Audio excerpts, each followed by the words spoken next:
Life is a journey, defined by the places you go and the people you meet. There's a story of a man who changed the course of history. Those who spend time with him are never the same. Join us as we go one-on-one with him.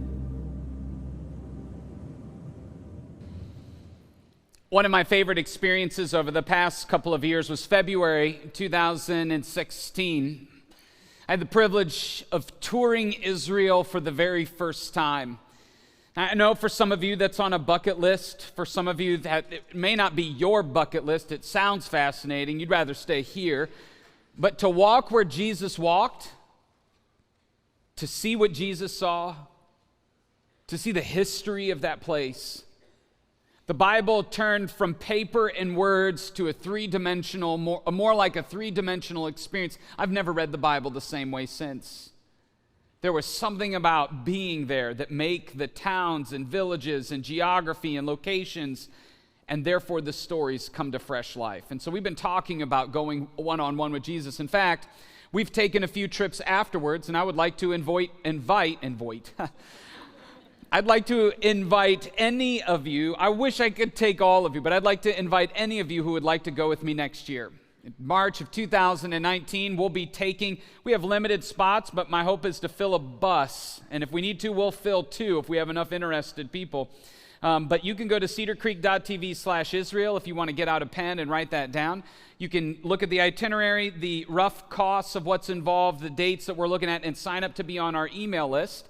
We hope to do more of these in the future, but if you're interested, sign up for that, and then the next week or two, we will be sending out a link to sign up for that trip next year. And I highly recommend, especially for those of you, whether you're curious about the Bible and what it says, or you feel like you've been a Christian most of your life, it is something that helps the Bible come alive. And today, just for today, because we'll be starting our Thoughts and Prayers series next week, we're going to be talking about how prayer is not a last resort or a standalone response. As polarizing as that statement is, we're going to open up that conversation next week. But for this weekend only, I want to invite you to go one-on-one with Jesus. Because a moment with Jesus can change everything. I mean, we're going to be celebrating one of those moments, the most significant moment in a couple weeks at Easter, where Jesus died and came back to life.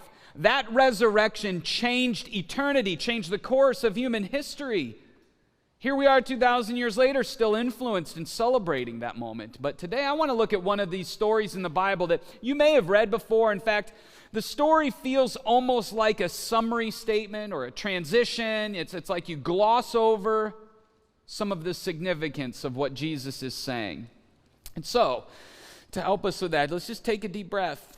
Because whether you're here for the first time, for those of you that are still trying to figure out why you're here, for maybe others of you who have read through the Bible, wherever you're at in your journey, I believe that God has something for each and every one of us today. And I am so glad that you've joined us. And so let's just make sure. I know it can be a little crazy, getting kids or getting your schedule or thinking about what's next. Let's take a deep breath and go, okay, God, I want to receive. Will you do that while I pray? God, thank you. I think about the people, the faces. I am humbled, and I am pumped to spend time with these amazing people. And God, I know not every detail about our lives is amazing. There are some people who came in today carrying some challenges, searching for help and hope. And so today, God, I pray that you would help set aside distractions. Use me in any way that you can. Give us a picture of the dream that you have for every single one of us. And will you help us sense that there is more, that you are excited about what you see in our lives, the potential you see. And so help us see that in this passage today and the time we have together. In Jesus' name, amen. I'm guessing that when you think about Israel, one of the first images that you have is Jerusalem, the holy city. Jerusalem is a beautiful, hard to describe experience. You're looking at the temple Mount, the temple location. The Golden Dome is the third most holy site in the Muslim faith. They believe that that's where Muhammad ascended into heaven. It's located on the same spot where the Holy of Holies in the second temple was located before it was destroyed in 70 AD. This would be the most holy site for the Jewish faith.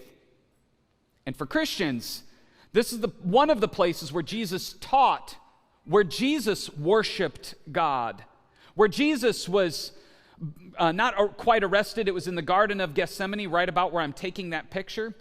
But it's in this general location where Jesus lived. And when many people think about Jesus, they assumed J, Jerusalem, J, Jesus, Holy City Jesus. They must have spent a lot of time there.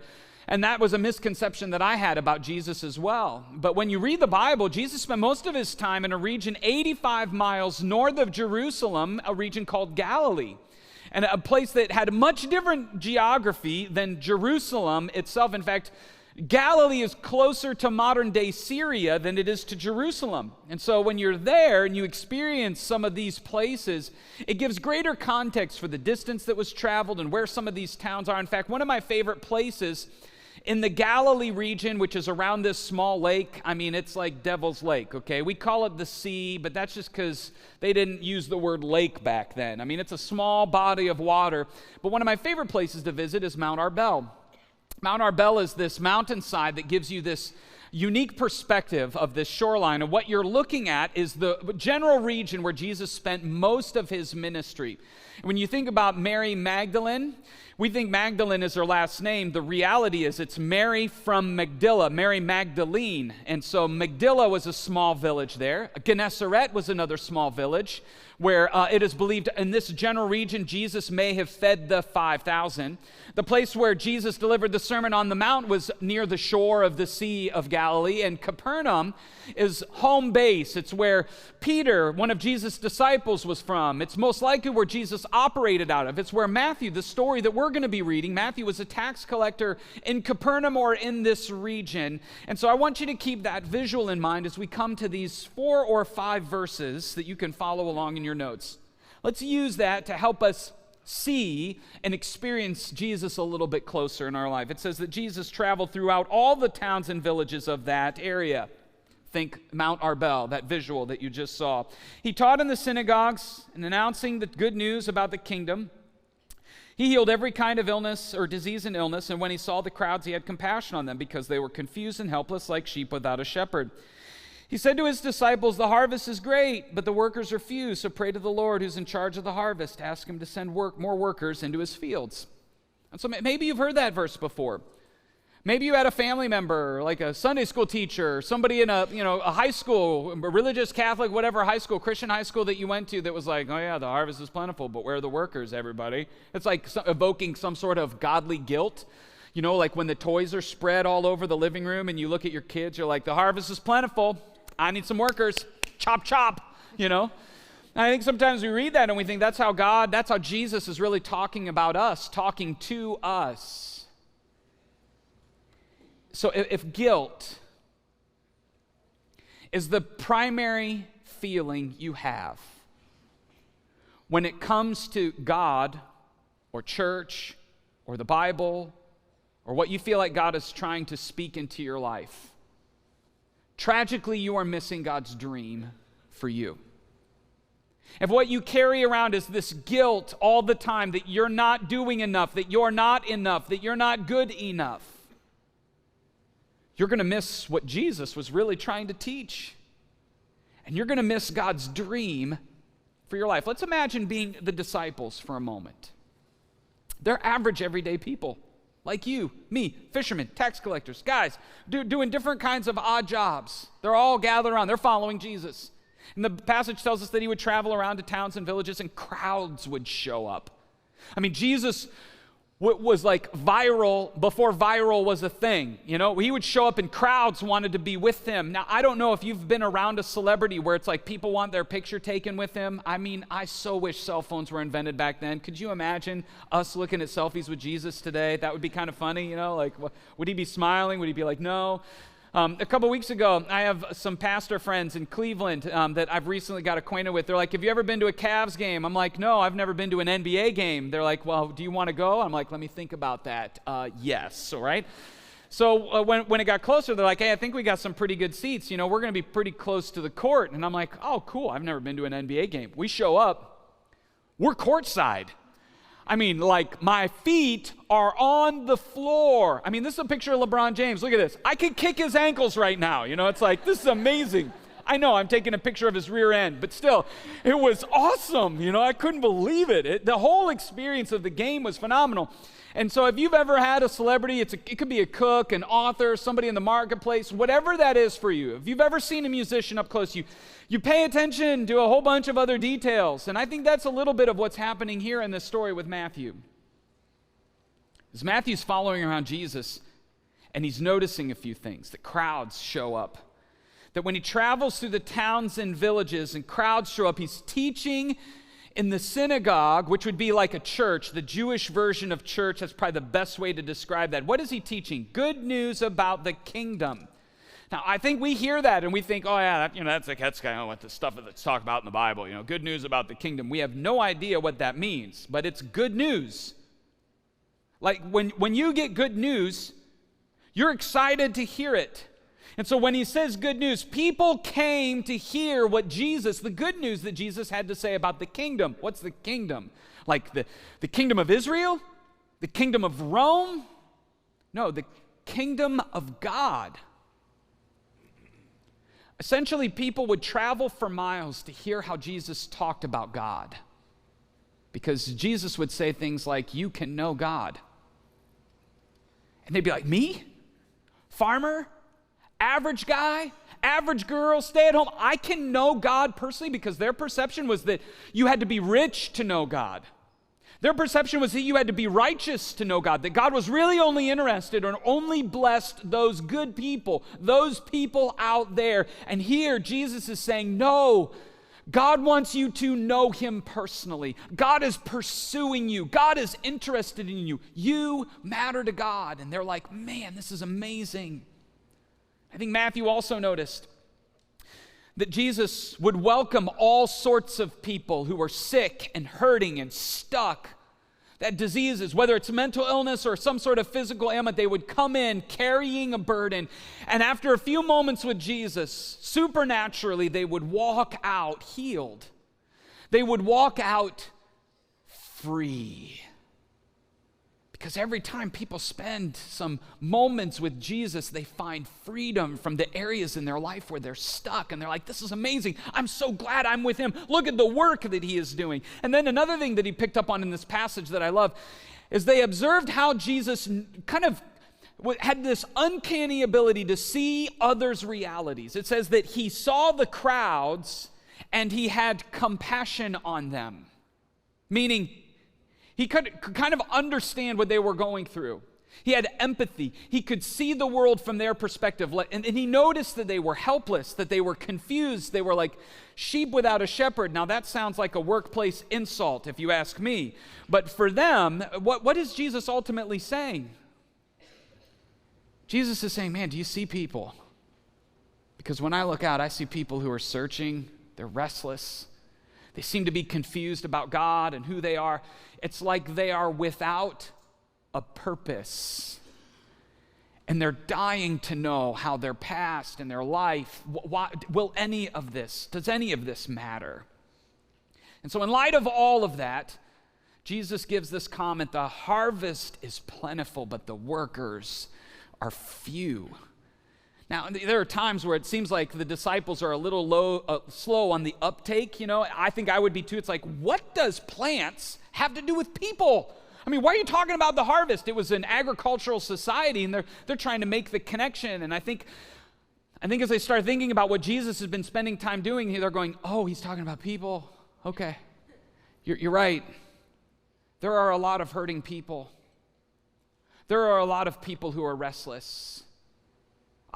In fact, Jesus, I never realized the spiritual harvest, the spiritual opportunity, the spiritual needs until I started spending time with you. And now I see the world differently. The harvest is plentiful. And you know what? You're right. Now that you mention it, where are the workers? I mean, I'm really glad I'm on your team, but why isn't anybody else stepping up? And so, if I'm being honest, that's kind of how I would be processing this information if I were one of the disciples. And so Jesus is like, the harvest is plentiful, the workers are few.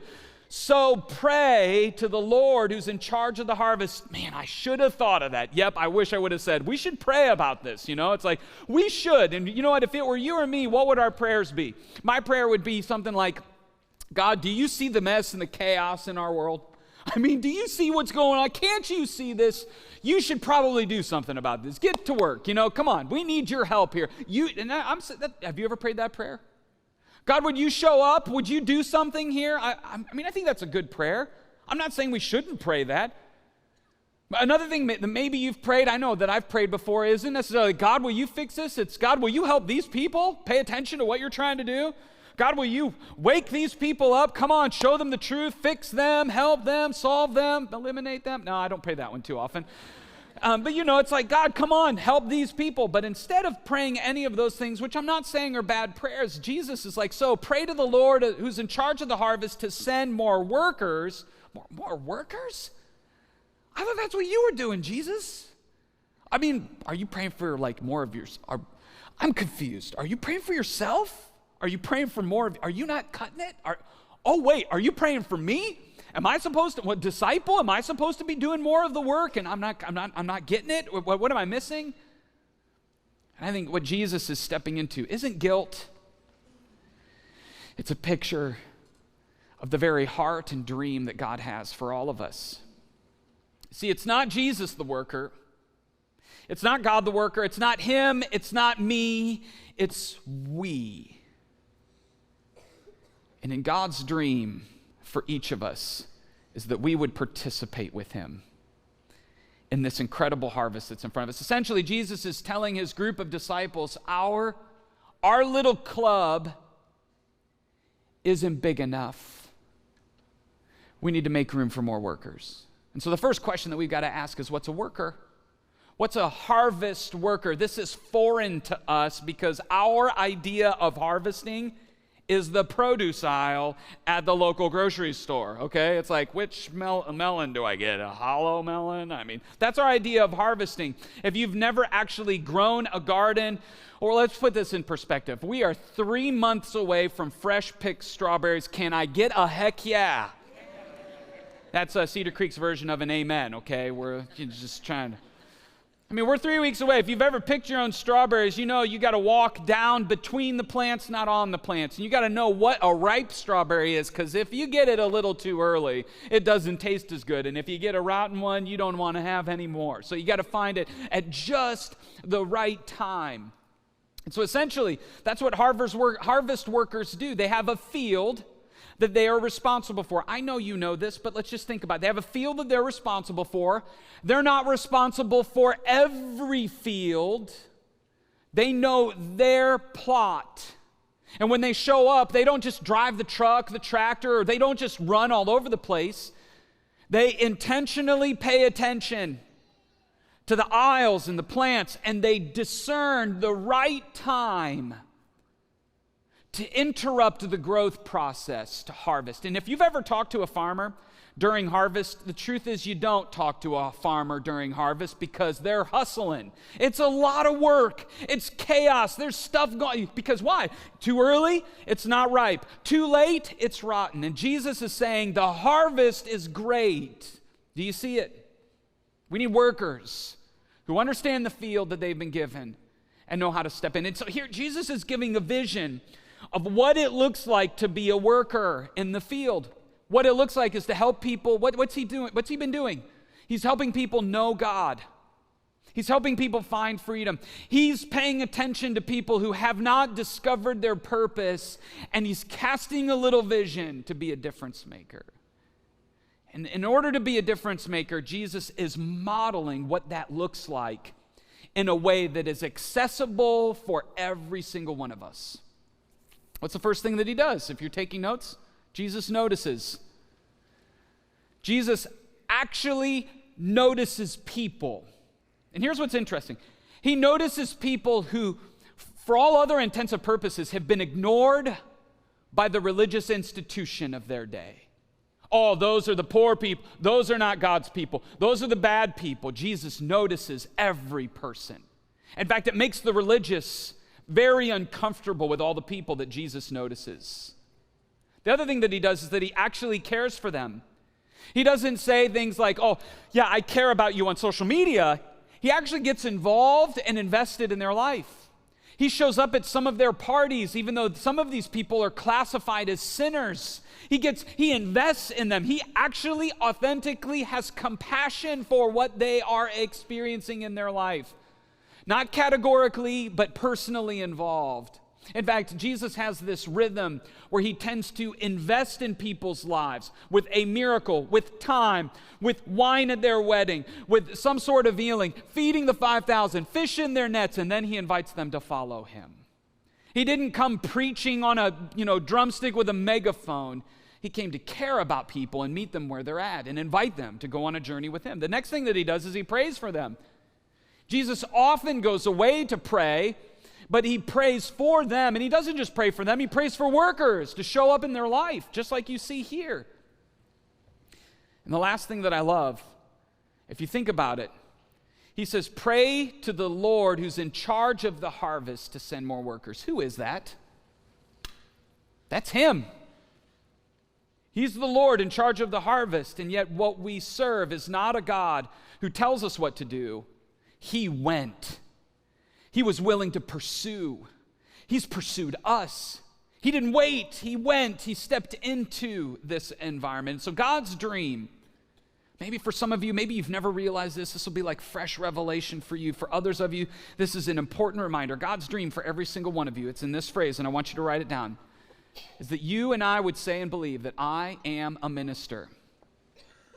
God's dream is that you and I would say and believe this phrase, every single one of us, I am a minister. I know some of you right now, inside of your head, you're like, what? No, wait, no, Ben. Come on, man.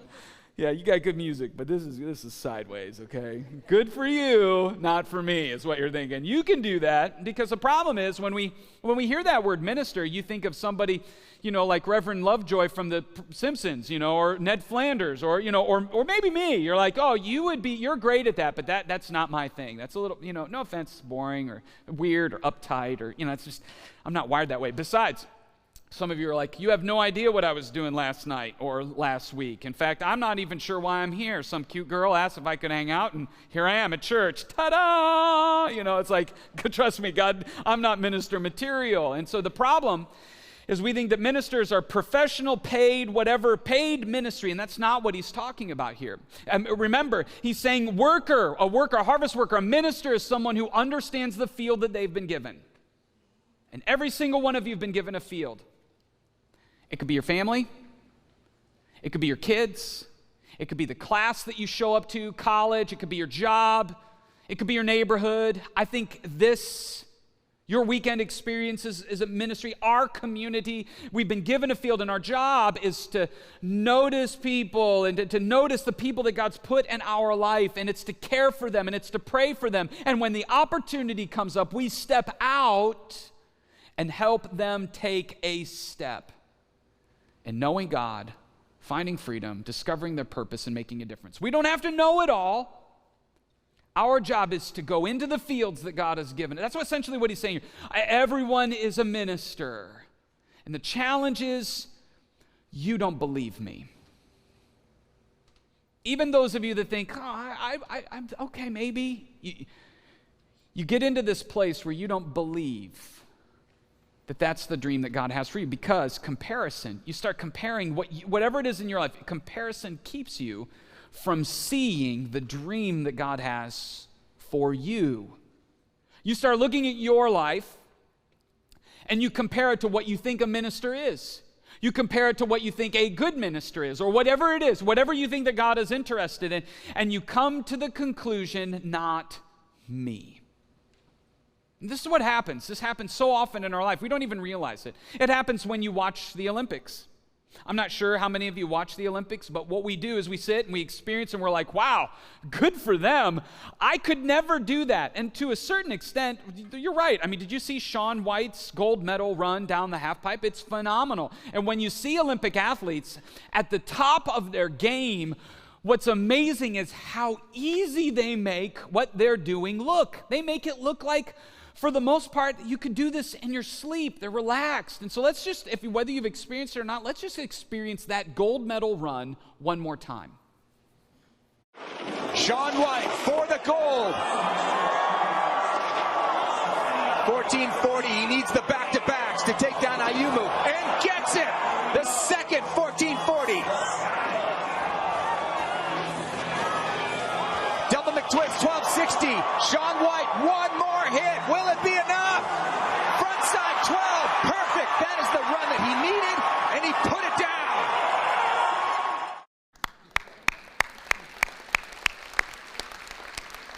He's not even here, but there's something about us. It's like, that's amazing.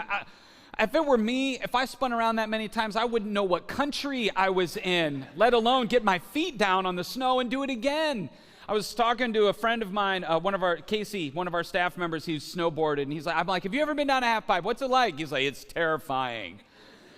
By show of hands, how many of you have snowboarded before? Or you're a snowboarder? 1, 2, 5, 6. Okay, yeah, thank you. Awesome. There's like 9 of you here. It's like, we've never done that. And you probably saw the popular internet meme that was going around. In order for us to really appreciate how great these are, what we should really see is what an average person would do on that. And the truth is, this year we were given that gift. A woman somehow found her way through the system, and I would classify her as an above average skier, and she competed in the skiing half pipe. And this just gives us kind of what an average person would do, and when you compare it to Shaun, it's kind of laughable. I mean, good for her, but it's kind of laughable. Let's watch. Was dropping in, really needing to work on that difficulty, just getting up to the top of the wall, going for these grabs, the safety grab you'll see there. You see her opting to get to the top of the half-pipe wall, trying to show the judges she has execution. The alley-oop spin down at the bottom, going to the left, and then a nice cruise 360 to switch, trying to show that she has a little style down at the bottom. Wow. I mean, we laugh, right? We're like, what was she doing at the Olympics, And I think what this illustrates is what we do to ourselves. We start to look at what other people have done, and if we're not instantly great, we quit. If we're not instantly Shaun White, if we're not instantly a difference maker, instead of looking at it as a journey, as a dream that God has for us, we stop. Because you know what? I'm never going to be like Billy Graham. I'm never going to be like Bill Hybels. Maybe you're better at this than I am, but I do this. I look at other preachers, other people Stephen Furtick and Andy Stanley and, some of the Hillsong guys, and you may not know who those people are. You're like, I have no idea what Ben's talking about. But for me, they're other people who are great at what they do. And if we're not careful, if we start comparing our lives to that, we start chasing greatness instead of the harvest that's right in front of us. And we miss the dream that God has for us. Another way that I think we miss the dream is we start comparing our weaknesses to the strengths that we see in others. You see, they're really good in front of people. They're really good at teaching about that. They're really good in front of kids. I'm never going to be that good. And so let's be honest. I've never put on a set of skis in my life. So not only should I not really be laughing at the above average skier, the truth is, if I were to go out and ski, I would probably look something like this. It's crazy.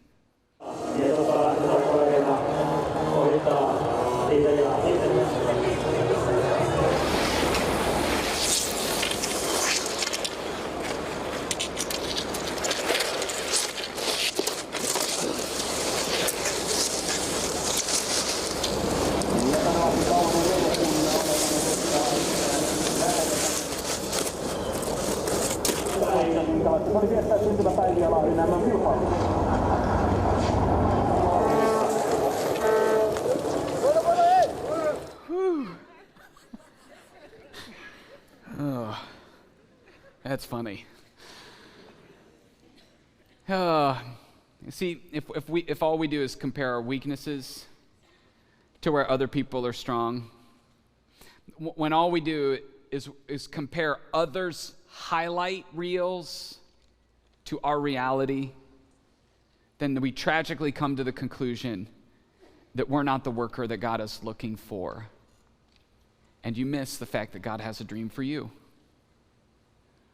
2,000 years ago with his disciples, when Jesus was saying the statement, he wasn't just thinking about their harvest. I believe he was thinking about the course of human history. In other words, he was thinking about Northwest Ohio, Southeast Michigan in 2018. And he said, the harvest is great. So pray that workers would step into the opportunity that God has for them. He was praying for you, for the dream that God has for you, for us, that we would wake up and instead of just going to work, instead of being drained by the people in our neighborhood and in our life and living in Northwest Ohio, South Michigan, and the weather and all of this stuff, that we would stay woke. That's what the high school kids tell me is really cool to say. That we would wake up to the reality that God has a dream for me, for you, for each of us, and that there's a harvest field in front of us. We just need to notice. We need to pay attention. We need to think differently about what it is that we do Monday through Friday, not just on the weekends. In fact, a couple weeks ago, Perrysburg campus pastor Tom Martin shared with me that he feels like God has put an opportunity in front of him to make a difference in a different field. He feels called back into the marketplace, a great opportunity, but now in light of what he's learned and experienced, he's going to take that and make a difference in a way that he might not be able to make the same way as a pastor of Cedar Creek Church. And so yes, are we bummed? Of course. But man, it's exciting to see him step out. And so I sat down with him and asked him to share a little bit more of this story with us. Let's watch. So Tom, about a week ago, you gave me some news that we've shared with the Perrysburg campus, but just kind of give the rest of our church a little update on what you feel like God's put in front of you. Yeah, well, I wasn't out looking for a job, and I love our church, and the privilege I've had to be a part of it and what it's done in my life has been second to none. But God has put an opportunity in my lap that just fits. I just feel like He's calling me to go to a different level of what I'm doing. So you weren't looking for a job, but you were kind of mentoring a guy and helping him fill a position. Yeah. So So anyway, I've been helping him. Just kind of growing into his leadership position and stuff, yep. And caring for him spiritually, and great guy, great company, very familiar with the company. And so anyway, he's telling me about this position about, really want to care for our employees. We want to be uniquely better as an employer, and we're uniquely better in our community. And he's telling me all these things, the dream that he has for it. And I'm sitting there going, wow, that's something I think I'd be really good at doing that. And for some reason, not even wanting it, God just kept bringing it up. I know multiple times I said, no, I'm not going to do this. I don't want to leave the church. And God kept putting it back on my lap. And so right before my wife and I went to Aruba together, I met with them and said, we'll pray about it and drink about it, but just have some fun and think about it. And we kind of made a decision that we thought this is really what God wanted us to do. And it's a big challenge just stepping back into the workforce, going back into the marketplace for me after being out for 6, almost 7 years now. Yeah. It feels weird. I bet. One of the questions that I'm excited to learn from as you step back into the marketplace, you've already taken a couple steps into the business to get a little more familiar with it. But how has your time at Cedar Creek, being a pastor, how is that going to impact the way that you show up to work each and every week? That's great. No one's ever accused me of being horribly humble in anything I've ever done. I wear, from my sports days and everything, this idea of fake it till you make it. And there's an ego part of everything that we do to be really good at what we do. And I believe God creates us to be that way. But at the same time, our goal is to exalt him, not to edge him out. And so that for me is going to be a huge framework for me, is that in everything that I do, that it's not about what can I get, but what can I give him the glory for, and to wear that in a way. It's so funny. When I came, it was even just this morning, as I went into orientation, I remember going in, when I was going to meet new people, I used to think, how are they going to help me be successful? I would think about that idea of what advantage are they going to give me? And I found myself going in going, how am I going to be an asset to them? How am I going to be able to help this person be better and happier and feel more valued in the role that they play? How is that different than maybe when you went into the marketplace or went to work before? This is going to be on film. I was a profit loss man. It was about, how are we going to make money? How are we going to be successful? How are we going to be at the top of our industry? How are we going to win clients over? How are we going to do those things? Honestly, the individual, though I don't want to say I didn't care for him, but it wasn't on my radar. And now I think the biggest thing that I'm going to take away is each person has a major role that they play. And that the more they're valued, the more balance they have in their life, the better they'll be. And ultimately, we get what we want, to be the best. But we're going to do it differently. We're going to do it by caring for those people, letting them know that not that they matter, but they matter to God. Yeah. And that what they're going through, it matters to you. It can matter. We can help them. Well, you are going to be missed by me, by our staff, by many at Perrysburg. I'm glad this isn't goodbye. And we're praying for you, and I would ask you to do the same. I think watching you step into this next season of your life to be a difference maker is ultimately the dream that God has for all of us. Mm-hmm. So, you receive news like that, and obviously we're bummed. I am glad that we'll see him around. My hope is that we will all get to hear from him and what God is teaching him from a different perspective in the future. But what I'm inspired by is his willingness to step out, to listen to the calls or the whispers, the invitations that God puts in front of him. Because I imagine what could happen if we paid more attention to the dream that God has put in our heart.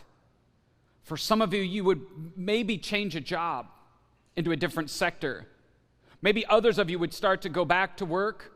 Maybe you would stay home because of the age and stage of your kids.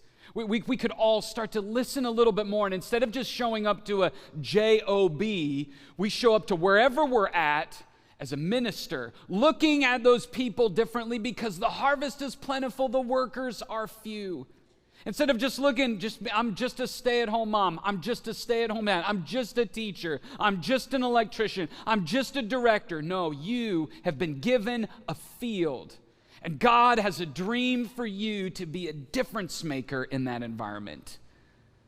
For some of you, that may mean even thinking about stepping on to full-time ministry somewhere because of the dream that God's placed in your life. Imagine what could happen if individually we did more of this. It means if Jesus noticed, we're going to have to pay attention. Who are the people that God has put in my life? And not see them as a nuisance, but see them as an opportunity to help them know God. It means that if Jesus cared, how do I care for the people that God has put in my life the way that Jesus did? Instead of keeping myself distant from them, oh, those people over there, I don't want to have it. How do we invest and care for them the way that Jesus did? If Jesus noticed and if he cared, he prayed. What have the contents of my prayers been lately? God, save me, help me, bless me, keep me safe and bless me, help me. Instead of just sending up thoughts and prayers for all that's broken and wrong in our world, what if we prayed something more courageous and challenging? We'll talk more about this next week. But God, what is it that you would have me do? What's the work that you put in front of me? Yeah, it's work sometimes. What's the work that you put in front of me? And you know what I love about Jesus is he didn't wait. He didn't wait for everybody else to get it right. He didn't even wait for other workers. He went. And so what's the step that you need to take today? Individually, if we did that, it'll change the way you look at your life. And imagine what could happen corporately. I mean, corporately, as thousands of people begin to think differently, not just about their life, but about what we are doing here. Because every single weekend service, we try to create an opportunity for someone to know God more. Children, all the way through adults. Whether this is the first time you've been to church or you've been walking with God for years, we want to help you understand that he wants you to personally know him and experience his love, his grace, and his dream for your life. And every time you engage and serve and participate, you are making a difference. You're part of God's dream for Northwest Ohio. When you sign up for groups, when you lead groups, even for those of you that are thinking about it, when you step into that, you're providing places for people to find freedom, to talk about where they're stuck, and to connect with people who are on the journey with them.